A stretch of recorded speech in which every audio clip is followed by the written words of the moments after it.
everybody, it's me, Jill, and welcome to Jill Informed. This is the recap of The Real Housewives of New Jersey, Season 9, Episode 16, The Reunion, Part 1. First, let me just say this. The previews for this reunion are compelling, to say the least. They look action-packed, and I can't wait, so let's get started. Okay, so right out of the gate, Andy's first question to Teresa is about Joe's deportation. I don't know exactly when the reunion was filmed. I feel like it was weeks ago. So what we are hearing now is that the family is appealing that ruling, and we don't know if they're gonna win the appeal or not, and yeah. So he really actually doesn't get into it. Teresa said, of course it's been hard. It's been 5 years of the family being in turmoil, and this is just one more thing. And then Andy said, okay, well, we'll talk more about it later. So as per usual, we start with the softball questions. He said to Dolores, last time we were here for the reunion, I kind of dropped a bombshell on you. And we see a little clip from last year when he asked her if Frank was still practicing law. And she's like, yeah, he's still practicing. Ouch. Did not even know he was disbarred. Anyway, Andy asks her if she thinks that there's going to be any surprises this time. And she said, no, I don't think so. But how would you know? Like, she probably would have said, I'm not expecting a surprise last year, right? Andy looks around and says, wow, it looks like a sequin factory exploded in here. And they are all decked out, sparkling head to toe. So I know we all have our favorites. Let me know in the comments who your favorite is. This is just for favorite outfit, not person, because that could be very, very different. Andy asks Margaret about her new facelift, and then he asks if any of the other women have had a facelift. Now, the only one who admitted to it was Dolores. I don't know, the others are kind of young, so maybe Dolores is the only one that had any work done. Although Jackie did say she had a tummy tuck. I had 2 sets of twins, I deserved a tummy tuck. Listen, I have nothing against whatever work they want to have done. I have often said that if I had the money, I would probably do it myself. I've also said that it might be a blessing that I can't afford it, because they always look weird. Although Margaret looks wonderful. And Dolores, I think they look beautiful. I don't think there's anything weird looking about them. I think it's maybe around facelift 3 where you really need to just stop already, you know? We start with Margaret's backstory. Oh God, she tells us that she and Joe take a shower together every morning. Yeah, I didn't need to know that. That visual episode 1 is something I'm still trying to get out of my head. Side note, the sequins on Margaret's dress, or it's either that or her very, very sparkly earrings, something is reflecting up onto her neck and face. It's very distracting and unattractive. It almost looks like a disease. I guess there is such a thing as too much sparkle. Andy asks Jackie, as a newcomer, did you have any preconceived notions about any of the other ladies? And she said, no, I really didn't. How could you not? Unless you never watched the show before. Anyway, Jennifer said, I did. I honestly thought Teresa was going to be the hardest to get along with.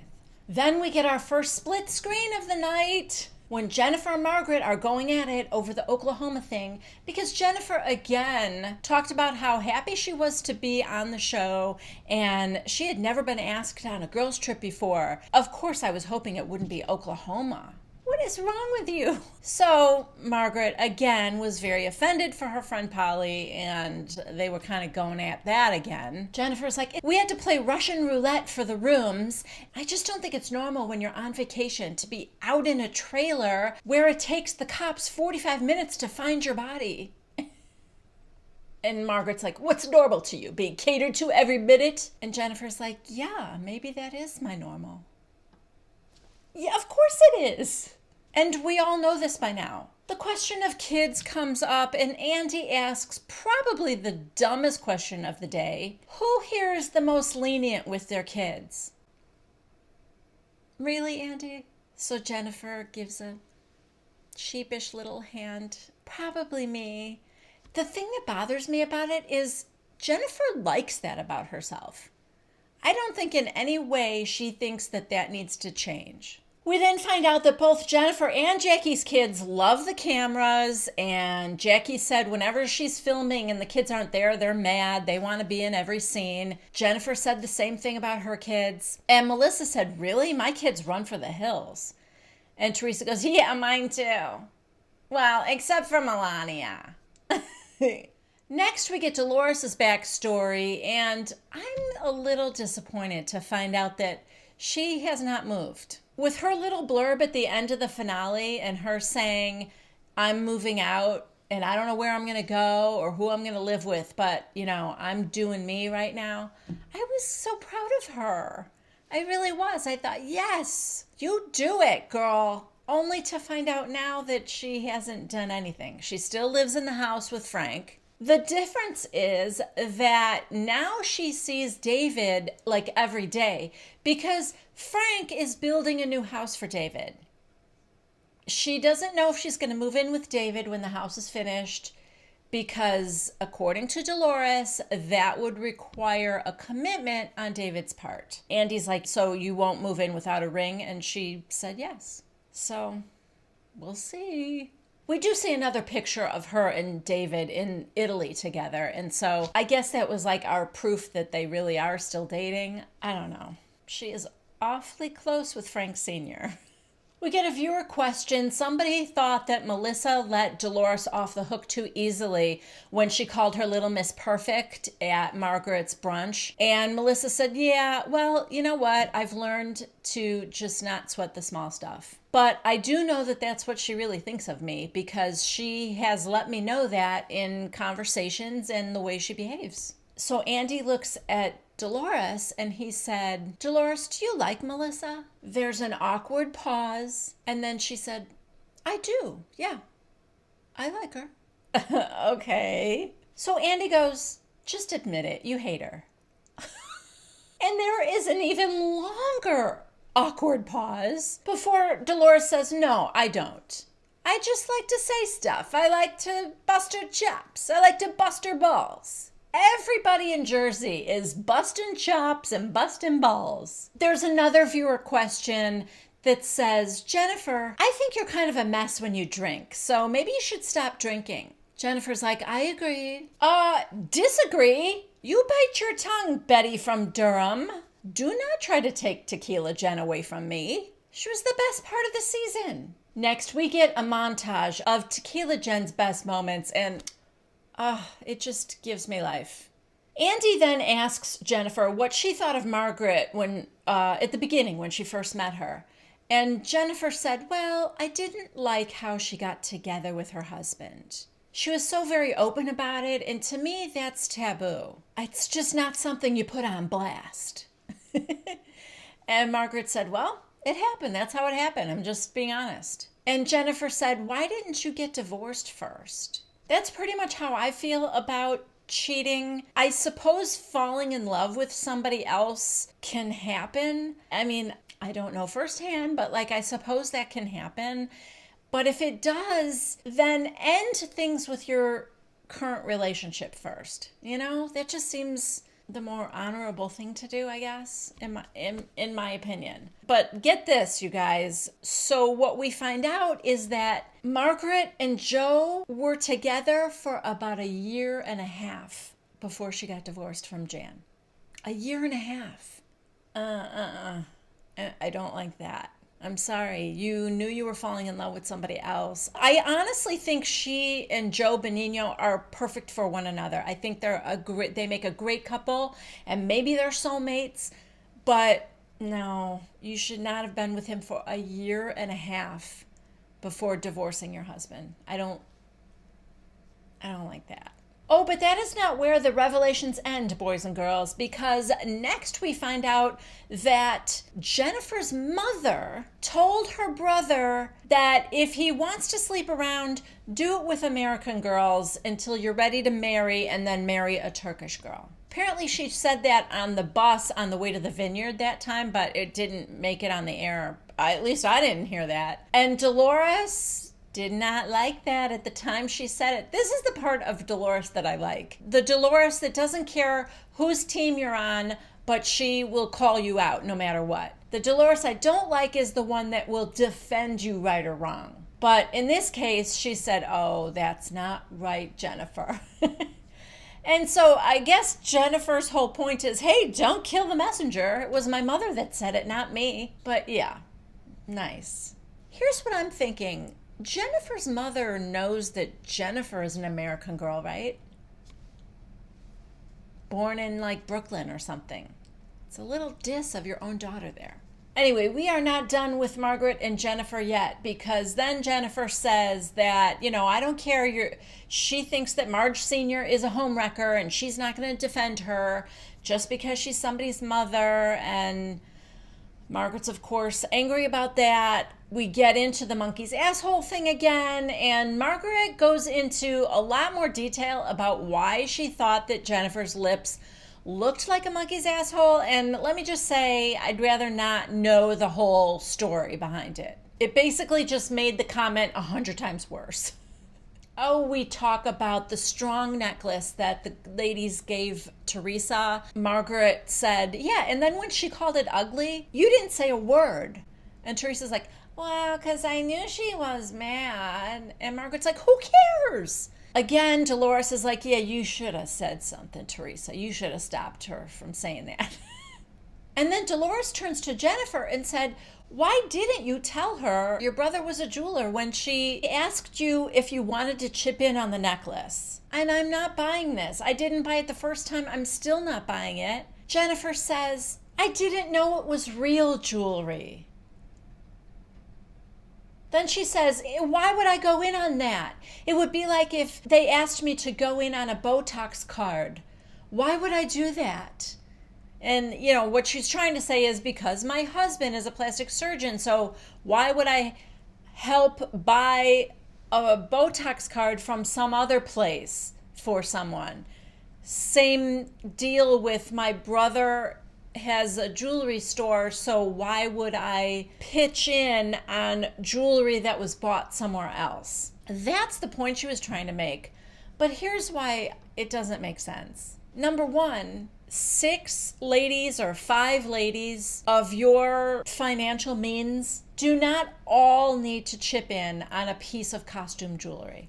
So I don't think for a second that she thought it was costume. Second, if she was asked to go in on it, there should have only been 2 responses. One, my brother has a jewelry store. He could make a custom piece for us. Would you consider that? Or 2, no thank you. But she told Margaret she would go in on it because, as I have heard Margaret say on Watch What Happens Live, Jennifer still owes her her share of the money for the necklace. Yeah, you're wrong on this one, Jennifer. We talk about Jennifer bragging about the 16 bathrooms, and Jennifer said, yeah, I don't know why everybody fixated on the bathrooms. I also said that I had a basketball court and an elevator. And oh my God, everybody's laughing at the irony that she does not see. So Andy asks for a show of hands, who thinks that Jennifer is a one-upper? So naturally, everyone on the sane couch raises their hand. Margaret says to Dolores, come on, Dolores, you know that she is. And Dolores said, yeah, I think she comes across that way, but I don't think that's what's in her heart. You guys know that if Dolores isn't sorry that she's not on the other couch now, she will be when Danielle comes out. Then Jennifer gets all bogged down in this big dick analogy. She said, come on, if you said you liked big dicks, then I'm going to tell you, you like big dicks? I got a lot of big dicks, or something like that. Whatever it was, she wasn't proving her own point. She was actually proving Margaret's point that she's kind of a one-upper.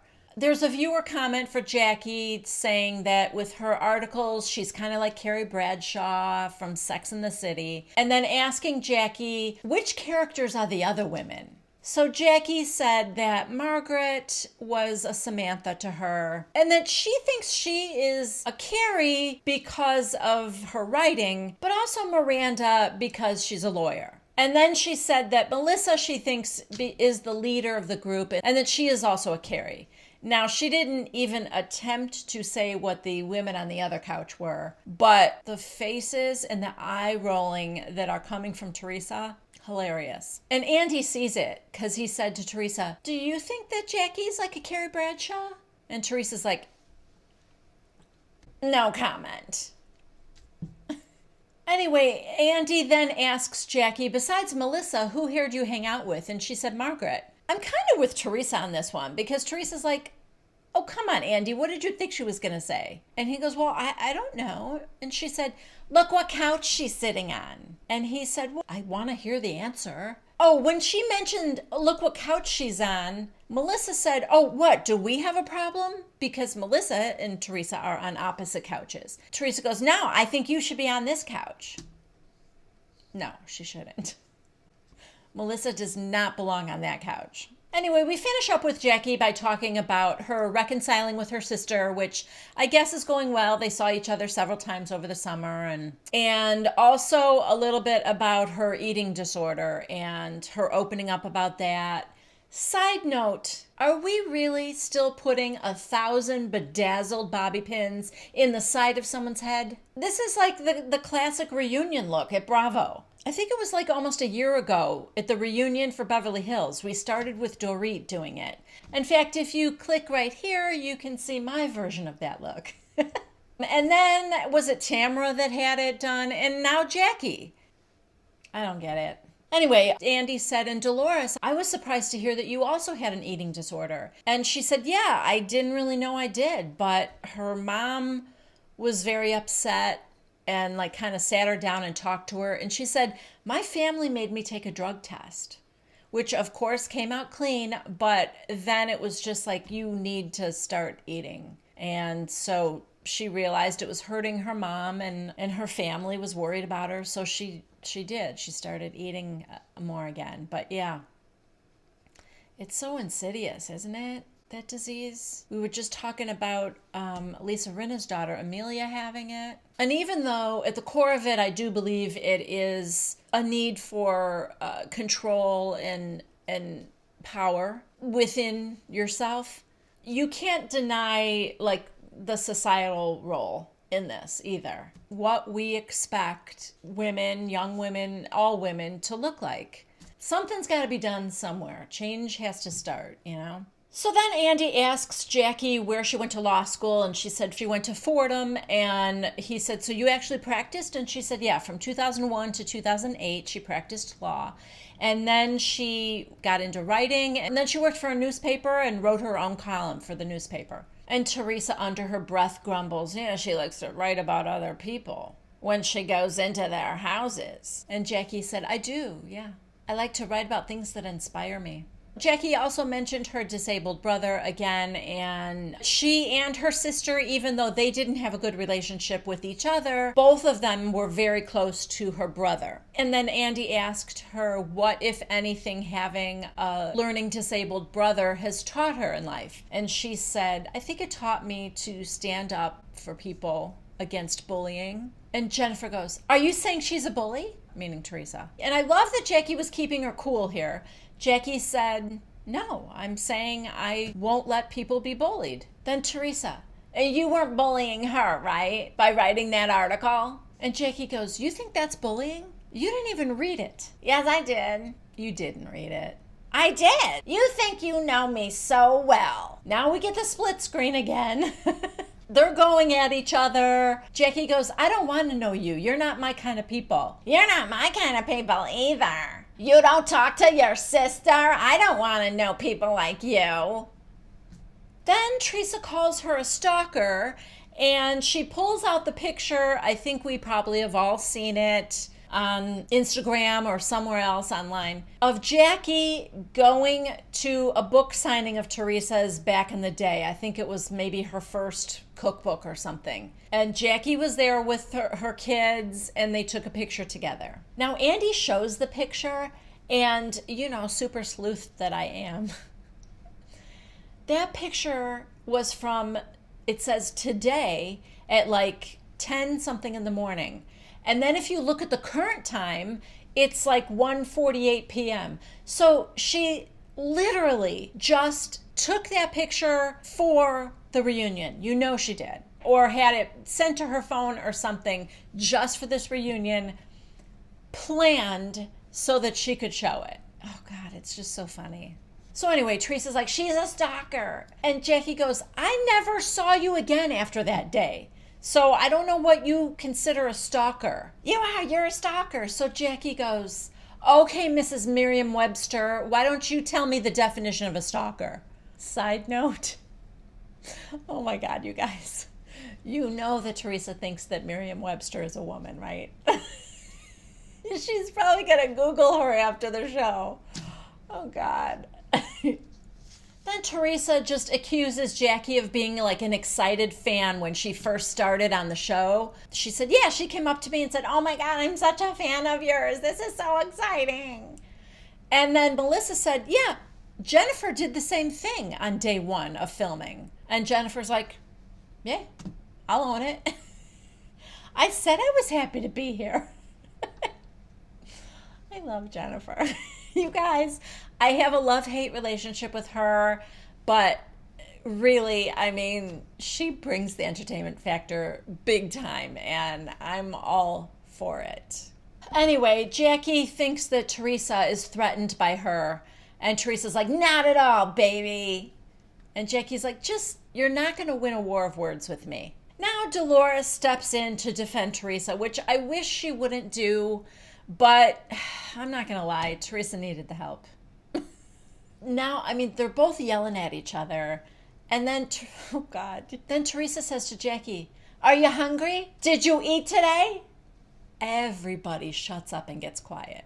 Jackie goes, yeah, I ate a lot today, actually. Melissa goes, don't do that. She had an eating disorder. And then there's kind of, back and forth. And then finally, Jennifer cracks the code.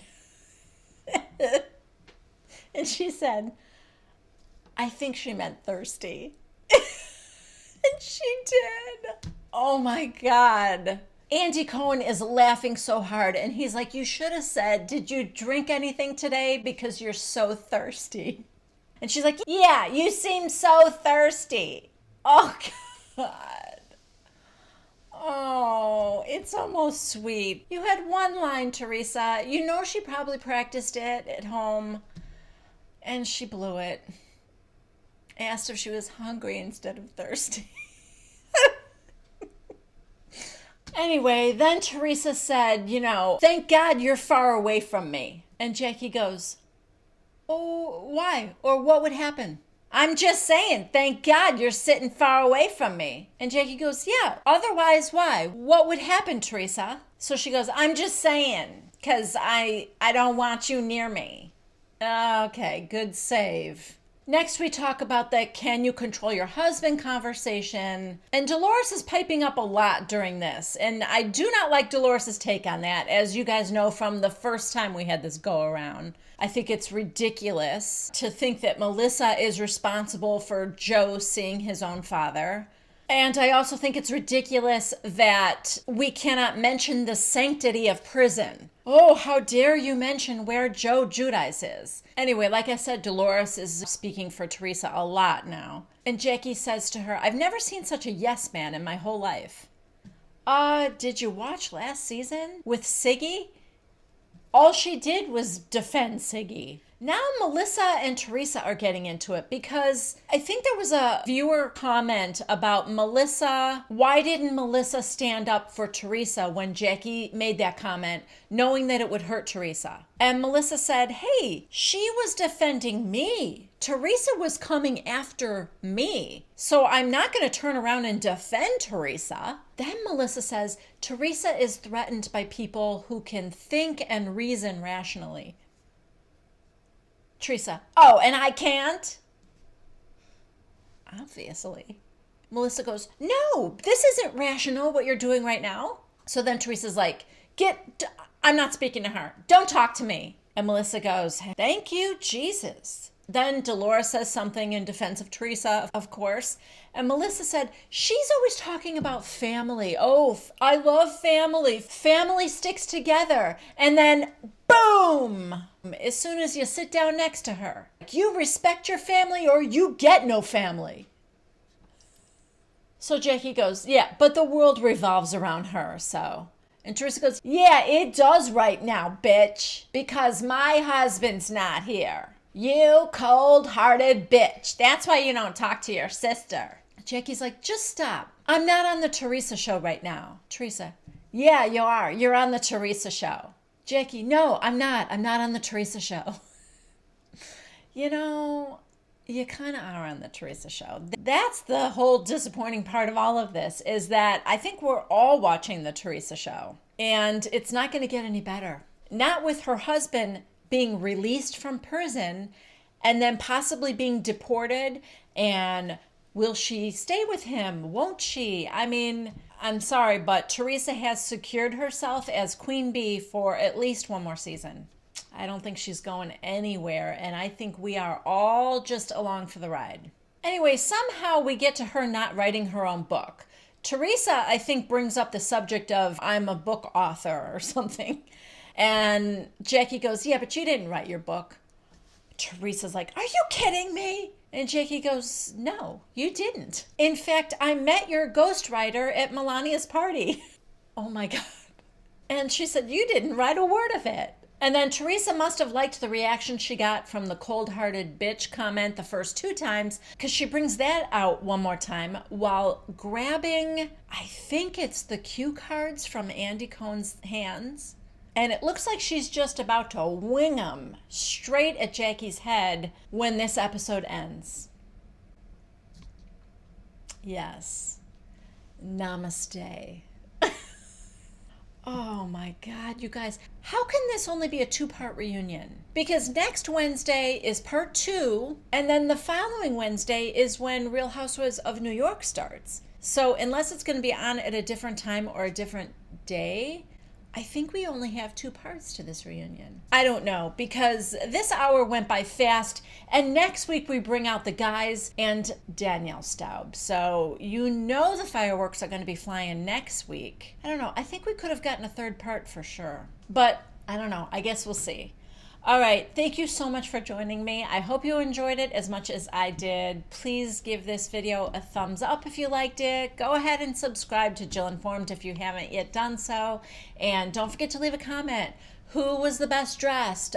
Which couch is the team you're on? Let me know what you're thinking about all of it. I'd love to hear from you guys. I will see you next Wednesday at 1 p.m. Central Time for the next recap of The Real Housewives of New Jersey. The reunion part 2.